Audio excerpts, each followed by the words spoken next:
Hello, contractors, and welcome to Toolbox for the Trades. My name is Jackie Aubel, and today I'm joined once again by the co-founders of Powerhouse Consulting, Jenny Benbrook and Pam Duffy. We spoke about how contractors can shut out the noise and build a technology plan that works for their business. This episode is chock full of great insights on how you can optimize your technology budget. I hope you enjoy our conversation as much as I did.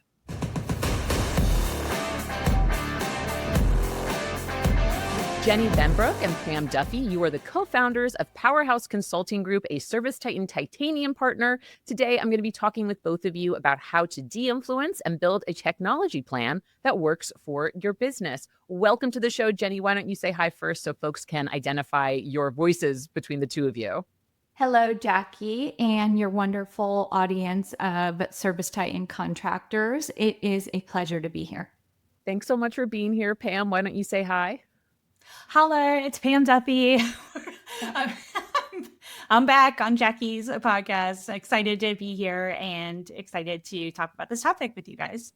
Oh my gosh, I am so excited to have you guys here. It has actually been almost 2 years to the day since you first joined me on Toolbox for the Trades. This was episode 149. And honestly, I think it's still a great episode. I was looking at the transcripts the other night while I was writing out our outline.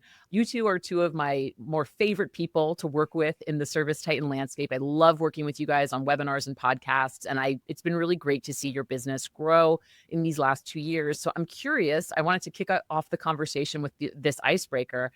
In the last 2 years of running Powerhouse Consulting, what's surprised you the most?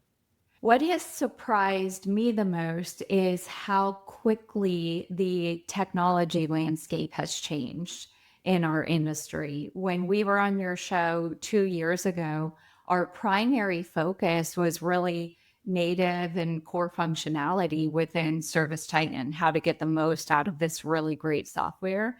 And today it has evolved into AI-powered, intuitive features, functionality.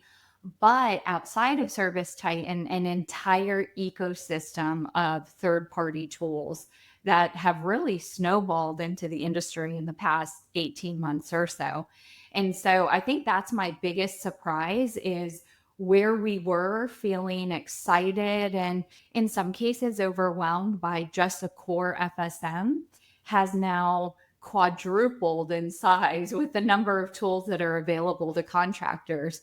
Yeah, I hate to be so aligned with Jenny, my business partner here at Powerhouse Consulting Group. But yes, I would say that the conversation has changed so much in the last 2 years.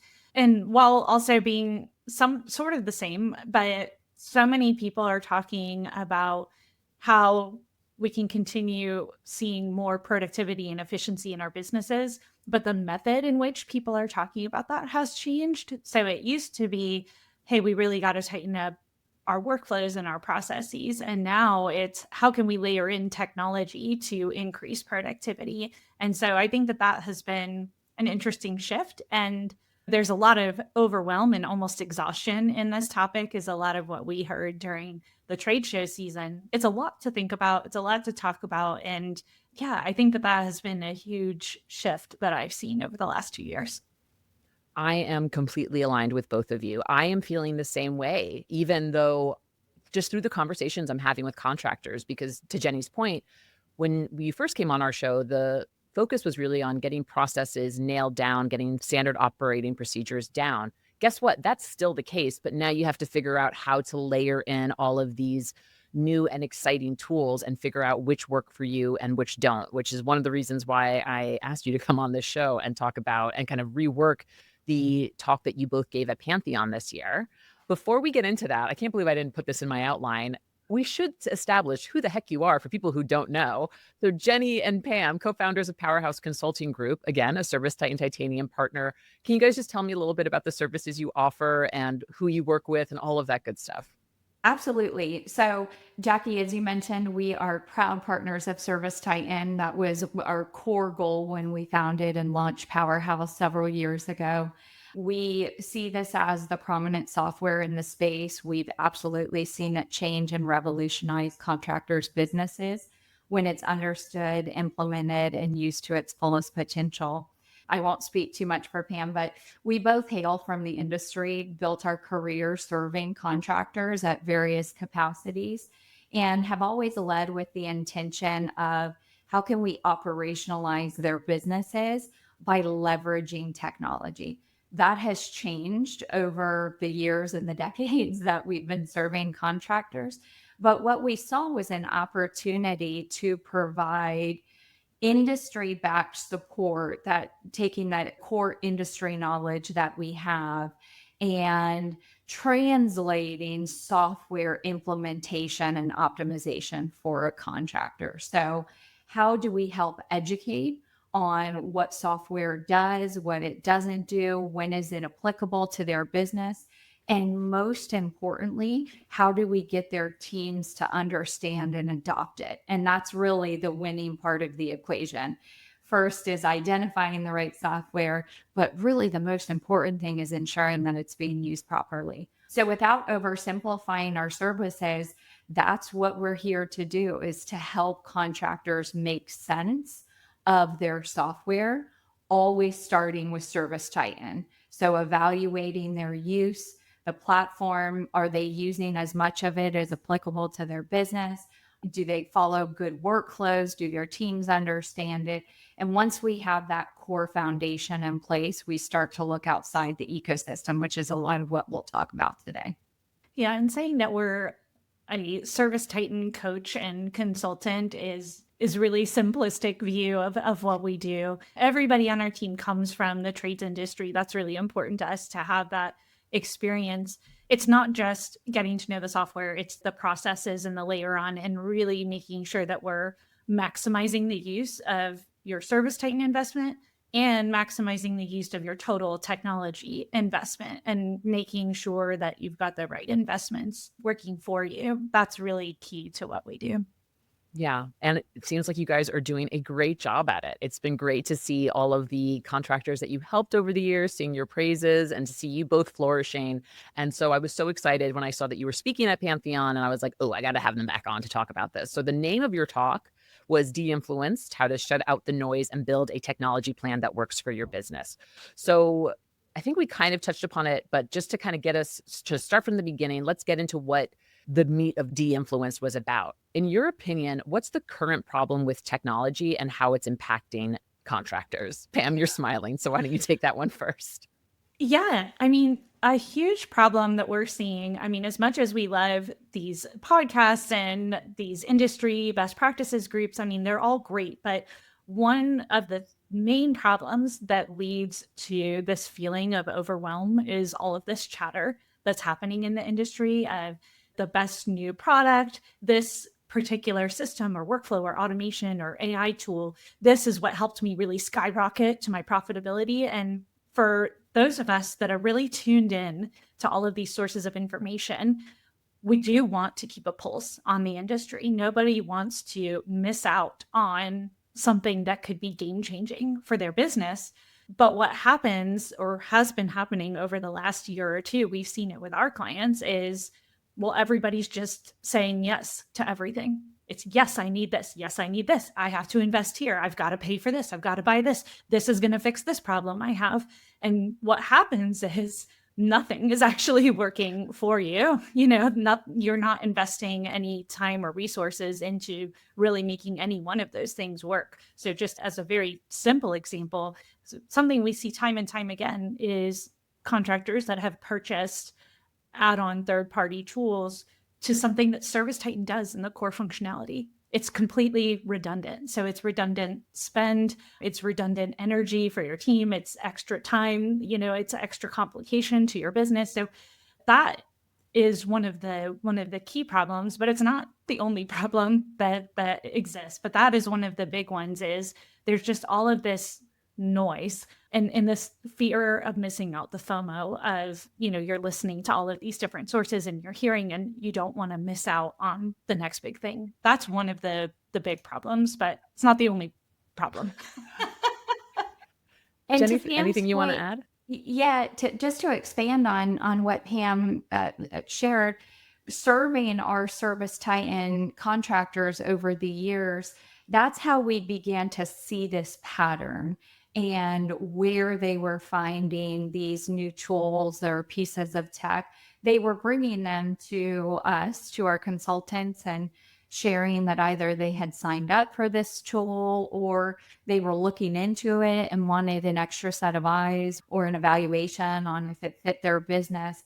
And what we saw was the number of our clients bringing those opportunities to us was increasing tenfold, week over week, month over month. And we were coming back and saying, well, talk us through why you want this tool. Are you aware we can do this in ServiceTitan? And so it's a matter of helping to educate on what the options are and then making a cost benefit analysis on, does it make sense to add this other tool? In some cases, it absolutely does. To Pam's point, you have some, let's call them influencers, that promote certain tools that work for their business and did a great job, but their business might be in a completely different vertical than yours or a different market. And there's so many things to consider when you're evaluating the software and when you're gathering that noise or that advice from the market. There's so many things within your business to consider before jumping in and buying. And so what we found is software seems so simple, right? If we just buy into it, we'll integrate it into the business and then it works. Everything's great. There's actually a lot more to it than that. And so what we developed, Pam and I, we started on a mission of wanting to advocate for contractors in this space to help raise awareness on their most important tool, which is their primary platform, their primary FSM, help raise awareness on what is available there, how well they're using it, making sure that they're getting the most for what they're already paying for, and then thoughtfully adding in additional technology as needed to help them achieve their goals. Yeah, I think that is wonderful. And I just need you both to know that while you were talking, I was taking notes and I just had this out of body experience where I had joined ServiceTitan in 2017 and we were still talking to contractors and trying to convince them to get off of pen and paper and get on an FSM, get on ServiceTitan specifically. And now, 8 years later, I'm talking to you about the noise of software in the space and that progression. In just the 8 years I've been tangential to the industries that ServiceTitan serves is mind-blowing. Like, I have a headache and I'm not trying to do what you're doing or what your clients are doing. It's a lot when you choose to bring on a new technology tool. No matter how good the tool is, there's all of these other pieces to it, as Jenny was mentioning, of like change management, making sure you've trained your team, and is somebody managing the tool, and are you spending too much on the tool? Do you have too many licenses?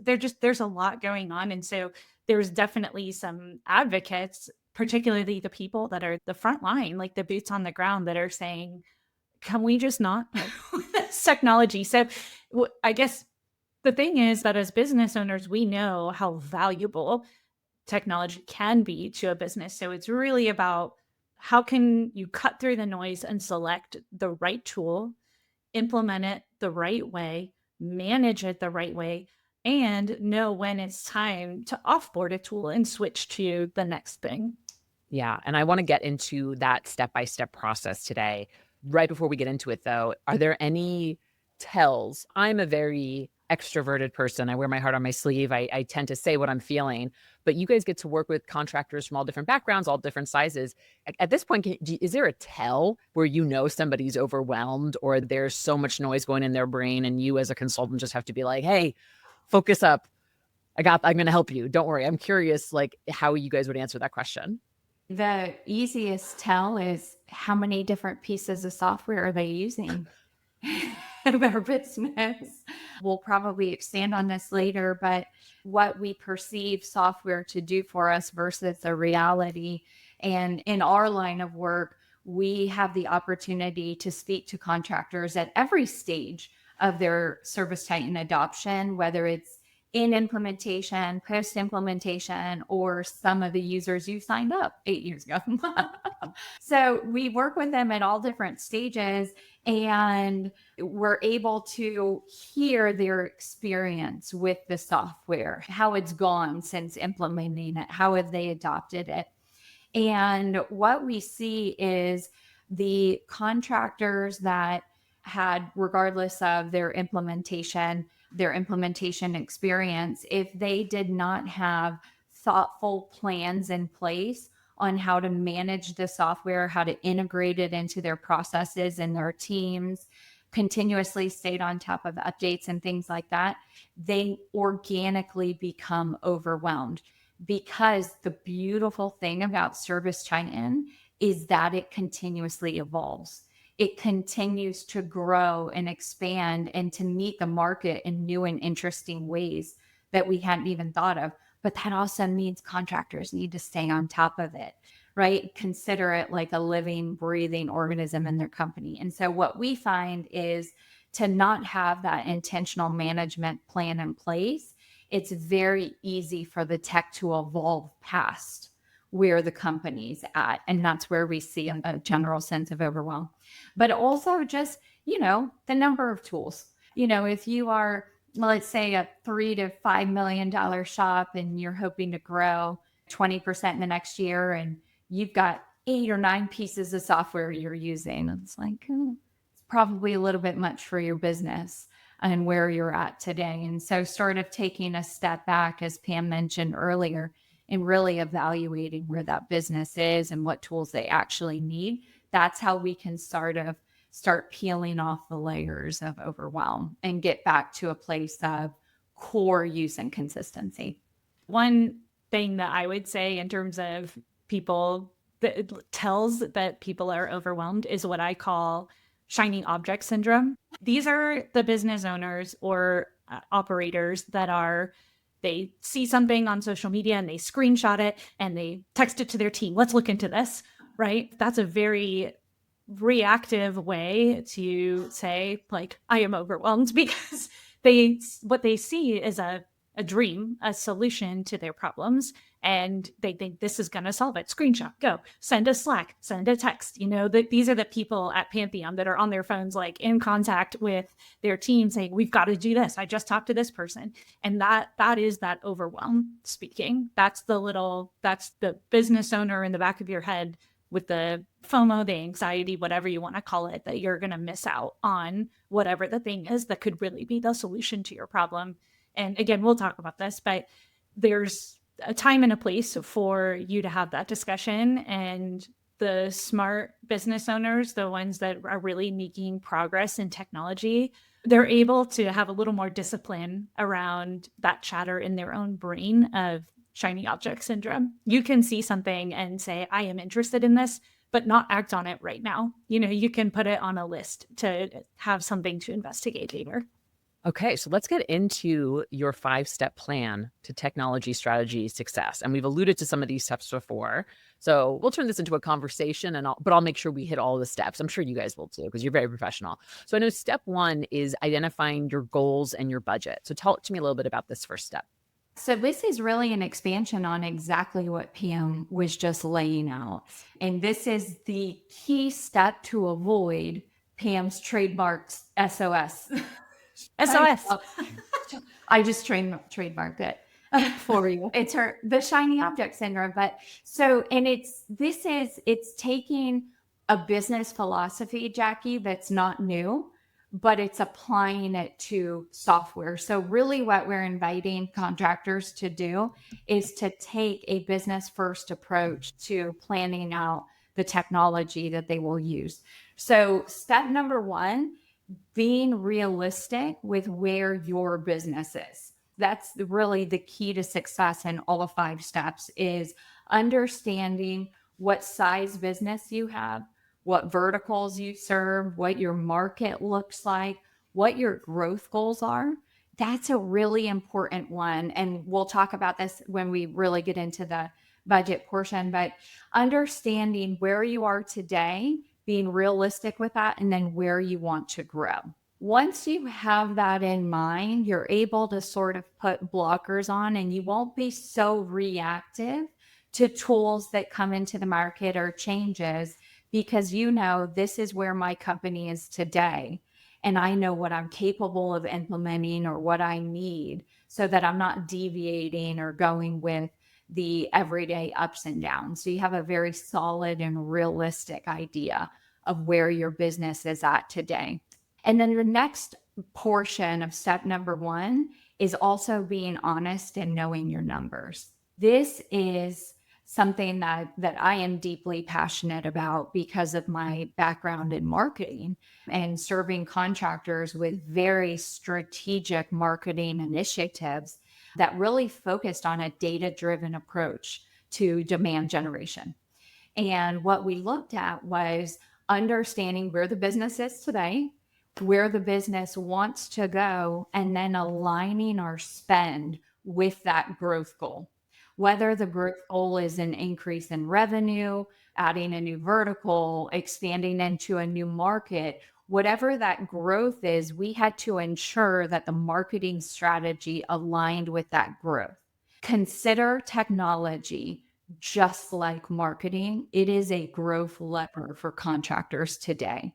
And if it's being utilized correctly, if you're using your tools and if you're allocating the proper percentage of your growth goal to your technology budget, that's how you'll use it as a growth lever.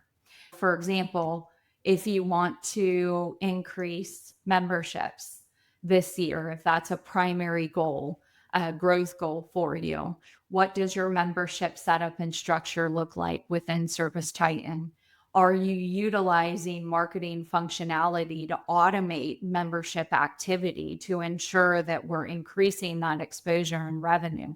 So understanding what your growth goals are and then applying a budget that allows you to meet that growth goal. Number one, it helps you achieve that. But two, going back to the shiny object syndrome, it gives you barriers to where you see a new tool that's introduced and you really want to buy into it and you say, that doesn't fit within my tech budget this year. So like Pam said, I'm going to put it on a list to evaluate next year, but I have a plan and I'm sticking to it. And that plan's going to take me to where I want to go. It's like putting blinders on, essentially. Yes. You have to. So I just wanted to clarify that's step one of goals and budget, and then going into step two, which is know your numbers.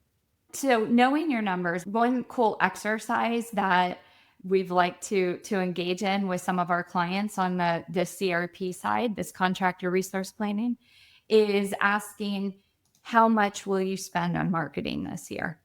Every contractor we work with knows what their marketing budget's going to be. They say, I know I'm spending X amount, and they come to that number because it correlates to their growth goal. If you want to grow aggressively, you spend more in marketing and so on and so forth. So asking the same question, but changing it to software. What is your software budget? Exactly zero. Contractors have been able to say, this is my software budget. This is how much I'm going to spend this year on technology. In fact, what we find is there's a lot of confusion around what they're spending on, whether it's tools that they signed up for that were never implemented, but they're still paying for. We've heard several contractors call that they donate to some of these tools. Well, think about just taking this to a more global perspective, how many budget-friendly gyms exist because 70% of their memberships aren't actually being used. I hear about certain tools that help you look at your spending on a personal side to eliminate subscriptions you're not actually using. It's very much a sign of the times. Before you continue, I just really want to hone in on that point because I think it's so important, because I've talked about this on this show so often about how important it is to know your marketing budget and know what you're preparing to spend based on your goals. You are positioning in the work that you do that contractors start thinking about their software budget in the exact same way and making sure that their software budget aligns with their goals. That is absolutely correct. And that's step one. That's really the foundation of this, is understanding what your goals are, being honest about where your business is today, having a plan in place of how you're going to grow. And again, growth can look different to every contractor. And we see the entire spectrum, whether it's aggressive revenue growth, new market growth, mergers and acquisitions, it can span from any variety of factors. But the reality is understanding where you want to take your business. And then we define a budget a technology budget that will help to achieve those goals, whether it's operationally, in the field, marketing. So tech will touch every department in your business. And we're either using tech to increase revenue, to add new verticals, to expand into new markets, or we're using tech to increase profit margins by improving productivity, streamlining, automating redundancies. So lots of great things that we can do, but we take a very pragmatic approach that helps us to shut out everything that's going on in the market and say, for your business specifically, this is the budget that we recommend. So that is our guardrail. So it's a rule of thumb. Whatever your growth goal is, we take a percentage of that, and that's where we begin to build our software tech stack. Got it. So the next phase is the evaluation phase. We're not Pokemon. It could be it could be the evolution phase, but it is called the evaluation phase as per you. So Pam, why don't you take this one? What does the evaluation phase look like? Yep. So evaluation phase is a continuation of phase one, which is really, again, taking stock of what you have today. In the evaluation phase, what we're asking is that you document every single tool you have and document it by business category. So for example, ServiceTitan is going to be your FSM platform, but what about financial, marketing, sales, operations, HR, payroll? What are all of these different business categories that you have, and what are the technology platforms that you are using to support those functions, as Jenny just mentioned? Now, this might sound like, man, I just wanted to buy this AI call center tool, or I just wanted to buy this thing. And now like we're still talking about business today. Jenny and I talk about this, and we call it going slow to go fast. There's this whole thing about move fast and break things. And yes, there's like a place for that. But this phase, really getting a handle on your budget and really getting a handle on what you have today before we talk about anything in the future, is so, so critical, again, to having those blinders on and taking a strategic approach. When you sit down and you're forced to list out what are all of the platforms I'm using, that's when you'll start to see redundancies, gaps, and whether you're paying too much for a tool it's maybe too big or too much for you right now.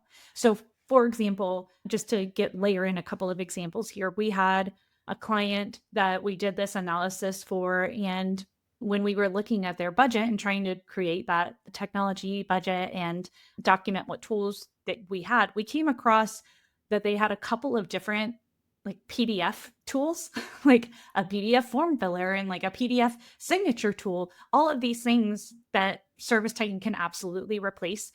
And the client didn't even know that they were still paying for these tools. They had no idea. And it was just a matter of sitting down and doing this process where something like that could live anywhere in your budget. And so you just lose track of it. And then it just becomes this like seeping wasted spend in your budget. And we had another client that had 3 or 4 different marketing tools that were all sort of redundant of one another, because when they first bought these tools, they bought tool number 1 just for texting and tool number 2 just for reputation. And then over time, those individual tools evolved and added features and then became duplicative of one another. But the contractor didn't know that because they weren't keeping up with what was going on with those tools. So step 2 is really about documenting what you currently have, understanding the features and benefits of those tools, seeing where, getting a list from your account manager at those tools of like, what are the features? What am I actually paying for these tools? And are there any new features that I might not be aware of? We've seen like unused licenses, right? Where you're paying for 20 licenses, but you're only using 15. So that like money's going to waste. So step 2 is really about evaluating all of that. And then that's also about this last piece, which we call the Goldilocks check, which is like, is this tool fit for me for where I'm at today and where I'm hoping to go? So really understanding if you're paying for too much or too little or whatnot. We see a lot of contractors that are trying to invest where their business could be 3 years from now. And certainly there is like a price you're going to pay in terms of changing from tool to tool, but you got to make sure the ROI is there. We always like to use this part of step 2 of thinking about, okay, here are the tools you have, and are they the right tools for where you are today and where you're hoping to go in the short term and in the long term? All right. So to recap here, so I misspoke earlier. So step 1 is really identifying goals and budget and then knowing your numbers. Step 2 is this evaluation phase where we are looking at all of our potential redundancies. We're listing things out. We're doing the Goldilocks check, which I think is really fun, which is a great phrase, just fun to say it. And now step 3, we've got build your strategic tech plans. Tell me a bit about that. Yes. So now is where we shift from analysis. So everything we've done in steps 1 and 2 is really analyze the business, analyze the budget, analyze the software that you're currently using. So that's sort of like the scavenger hunt.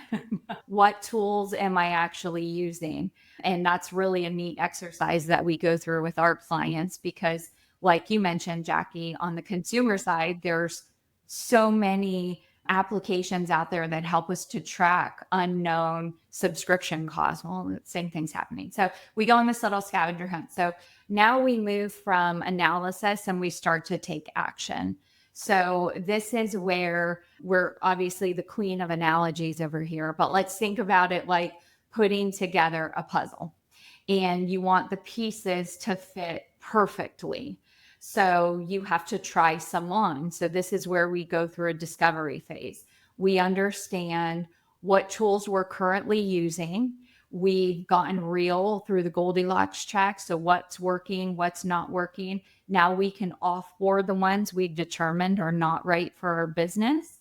And we've identified where we need to add in technology for our business to reach those growth goals. Whether it is expanding our use of ServiceTitan, that's really number 1 for everyone, is evaluating how much of your primary platform are you using.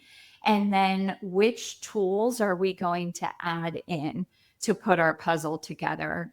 So this is going out into the ecosystem. This is interviewing different partners. So Pam mentioned AI call center earlier, probably one of the most popular tools.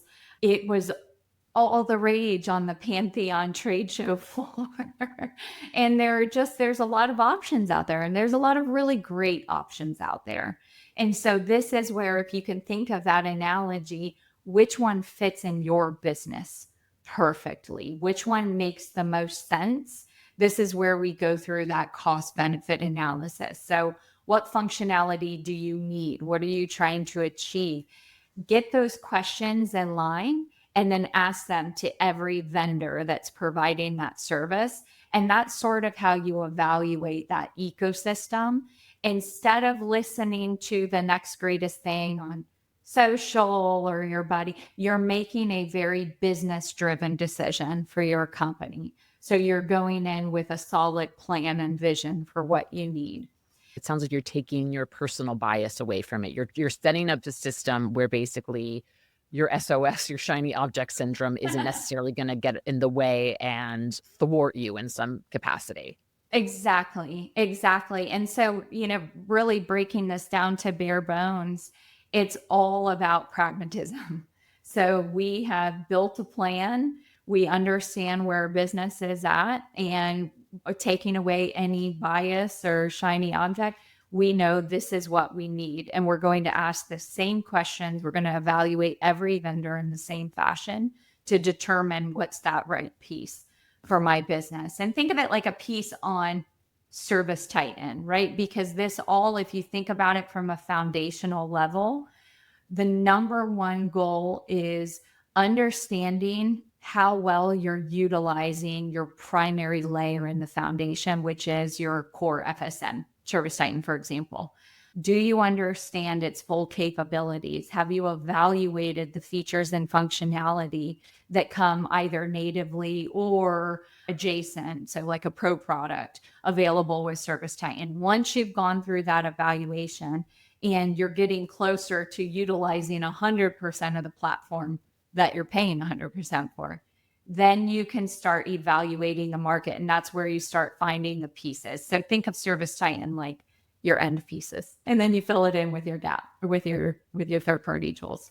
I just want to clarify that it's not like we think that people that are purporting different tools are lying about the success that they've had with them. Like, goodness, no. what you know what I mean? Like, of course, these tools are excellent. Jenny already said it. You know, at Powerhouse, we've vetted lots of these different tools and platforms, and we know they do work.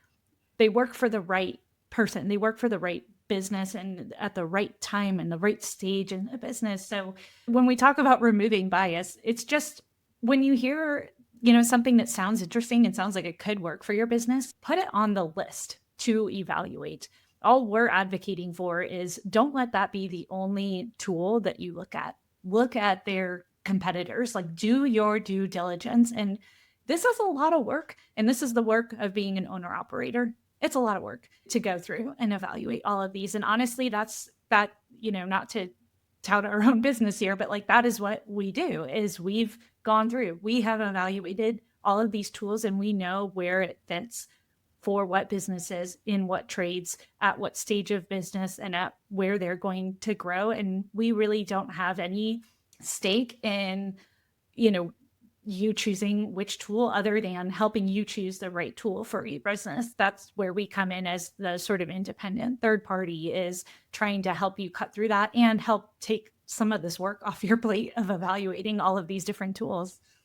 Yeah. And I'm so happy you said that, Pam. As somebody who's worked for software companies and has tried to get people to say nice things about the companies I work for, generally speaking, when people are talking about a software solution that they really like, they're doing that because they had a good experience. But I think it's so important to notice that like the person who's saying that doesn't necessarily have the same type of business as yours, the same goals as yours.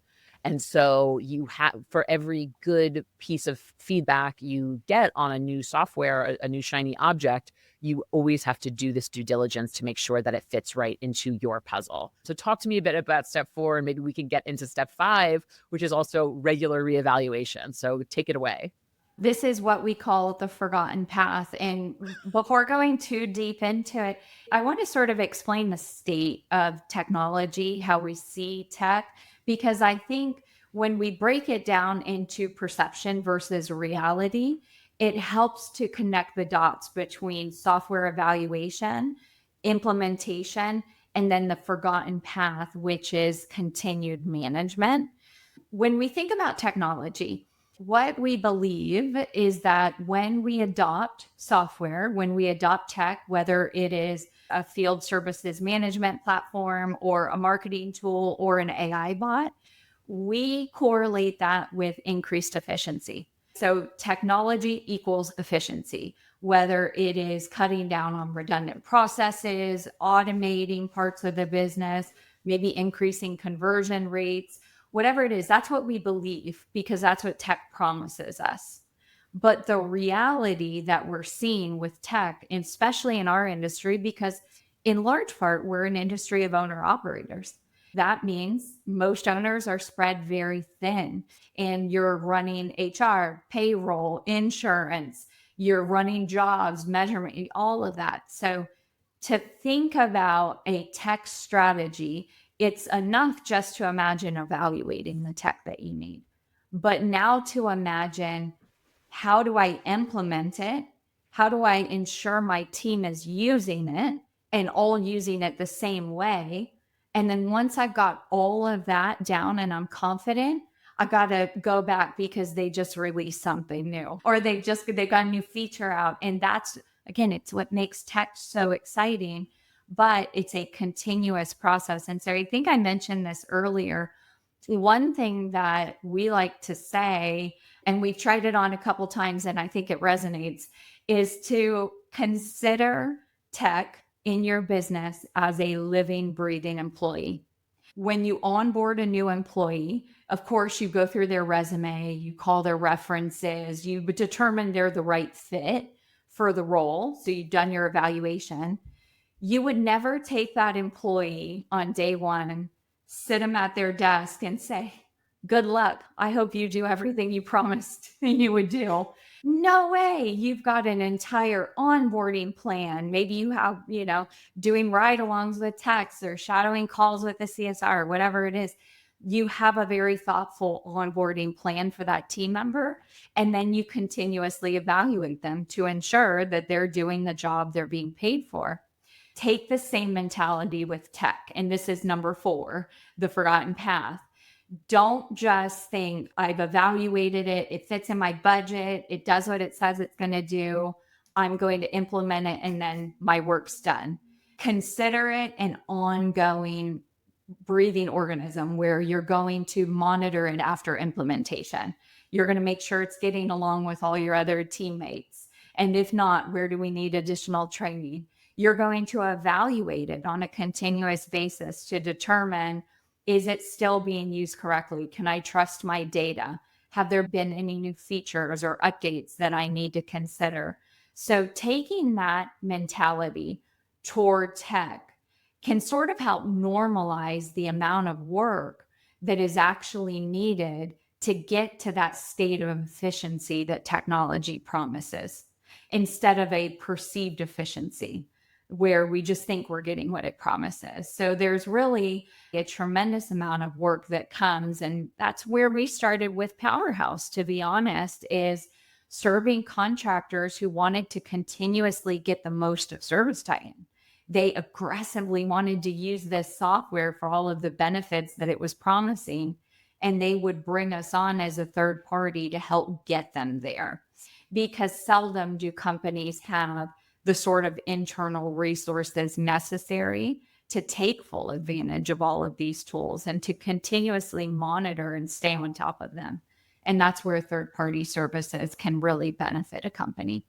I laugh because I've seen this play so many times. I don't know if you ever, most pop culture reference I've ever made on this podcast from that HBO show Euphoria. Is this play about us? Yeah, no, it is. So talk to me a bit about like step 5 with regular reevaluation. What does that look like? Because ideally, we're creating this tech plan. We figured out what our budget is. We figured out what our goals are. We evaluated everything that we're currently using. We implemented tools that we identified as these are the ones we're going to use. We're managing them. Where does reevaluation come in? And is there a particular cadence that y'all recommend for contractors who want to keep on top of their technology budget and make sure it's working for them? Just one last thing before we drop into step 5 here about implementation and change management for new tools. There is this idea that software as a service, you should be able to plug and play software. And that is just never, ever the case. I think that when we think about implementation, there's a disconnect between, like Jenny was saying, perception and reality, that, I can just sign up for the software, it's going to integrate with ServiceTitan, and it's going to be done. And that is just not how it ever goes. So that's another reason why we really hone in on step 4 as its own step, is this implementation and management it's such an important piece. But speaking about step 5, which is regular reevaluation, when we think about how often to regularly evaluate your tech stack, it should at least be annually. And most businesses do this sort of strategy planning on an annual basis. And if you are not, please do this on an annual basis. Sit down with your leaders and really look at, your business as a whole. Many of the best practices groups in the industry do this. They have a business planning workshop or an annual sort of strategy session, and where they do a lot of forecasting for the next year. So now we're all the way back to the beginning, where we once again sit down and we say, what are we trying to do in the next year? What is our overall budget? What does our growth look like? And now let's again reset our technology budget. Where do you need to cut or add to your technology platform at this point? And as Jenny mentioned, when we think about HR and employees, there's an annual, performance review process. So again, we're talking about the same thing with technology. Is your tech performing for you? Is it doing what you wanted it to do in the beginning? Can you prove the ROI? And when we think about ROI, it's really interesting how pretty much every tool out there can say, look at this ROI we gave your, look at this amazing ROI right? And so you really can't take anybody's word for it. Like, you need to prove for yourself that this tool and all of the investment you've put into it has given you the ROI. I mean, I think, marketing tools, are for sure some of the worst offenders of this, because everybody wants to claim the ROI, that it was them, obviously, that, generated this ROI. So you need to do that evaluation yourself so that you can decide whether or not you want to keep a tool or get rid of it. Another piece that we look at in this reevaluation process is, can you rely on the data that you're getting from this tool for decision making? If you have to download it and manipulate and cross-reference and, oh, this doesn't belong in this category, if you're not able to do that and take the data from a tool and really be able to make decisions on it, it's probably not the right tool for you for a variety of reasons. But that is a good indicator that it's time to move on from that tool. This whole step is just a regular, at least annual basis of measuring progress of the tools, pivoting when something is not working, strategically reevaluating new tools. Again, going back through that demo process and having some sort of methodical way of evaluating different tools against each other, and checking your adoption.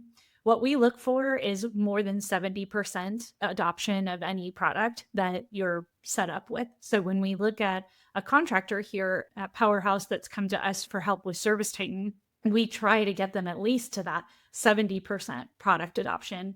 It's very hard to get to that, maximum Titan Advisor score. And those teams are doing really great work and like near 100% product adoption. But we want to see at least 70%. And then we want to see 70% in all of these different tools and add-ons. If you're not using at least 70%, as Jenny already mentioned, you're paying for 100% of the software. So we want to see that you're actually using it. And so that's another piece that we go through in this sort of annual planning session. If I may, to sort of bring it home with what we're looking to accomplish here. So what is the problem? What is the big problem that we're seeing? We've talked a lot about an overwhelm with tools. We've talked a lot about redundancy in tools. The big problem is that all of this leads to decreased profit. Whether it is a direct hit financially because you're overspending in technology and the number of tools that you're using, or an indirect hit because of the loss in productivity, the turnover with team members. We touched on tech fatigue being a very real thing. So if you think about how tech touches every aspect of the business, if we do not have a solid set and certain strategy with the tools that we're using, how they're being implemented, adopted, and managed, it is absolutely leading to waste. And so running through this on the many clients that we have, we've compiled some data of our own as well as statistics in the industry. And we find that the average contractor will lose about 25% of their tech budget just in waste. Just in waste. That's a huge amount of money when you think about it at a grand scale. And so what we want to do is close that gap where we have very tight processes in place, ensuring that we're getting the most from the right tools for each of our contractors' businesses.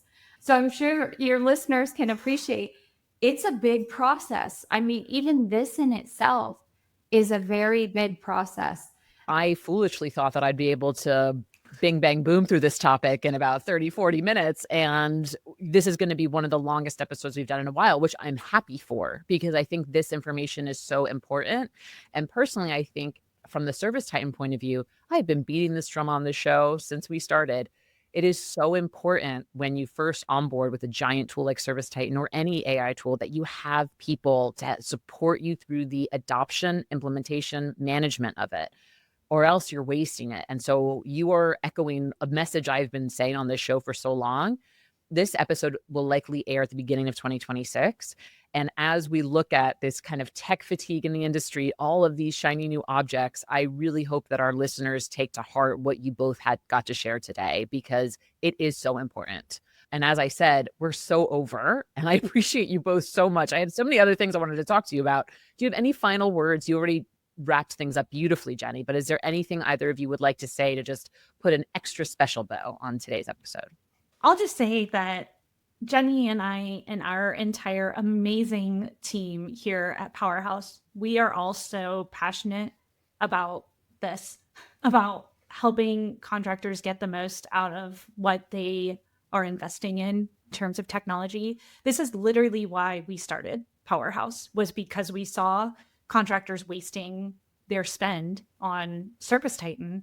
And we thought there has got to be a better way. We have got to help these owner operators get more out of this tool that they're paying for. And now that we've kind of expanded that into your full tech stack, we are just really passionate about helping contractors with this. This is, our expertise and where we can really add to your team. And we would be delighted to work with anybody. Jackie, thank you so much for giving us this platform. We are not only passionate about helping contractors, we're also really passionate about ServiceTitan. We have seen what ServiceTitan can do firsthand for hundreds and hundreds of contractors. One of the things that we always like to say, it feels like a lot because it is a lot. And as with any technology, it is completely normal to bring in professional services to help get the most and to take you to the next level. So ServiceTitan offers incredible support. We're here for contractors when they're ready to go to the next level, first in building out their foundation of the platform, ServiceTitan, and then to evaluate and ensure that they have the proper tech stack for their business. And we're really optimizing their spend as their growth accelerator. Jenny and Pam, thank you so much for joining me again on Toolbox and for expanding on this really important topic. I really appreciate it. Thank you again so much. Until next time, I know it'll be 2 years from now. 2 years, maybe 1 year. Maybe we'll do another check-in. I can't wait. We definitely will. I love chatting with you ladies. Thank you again so much. Thank you, Jackie. Thank you.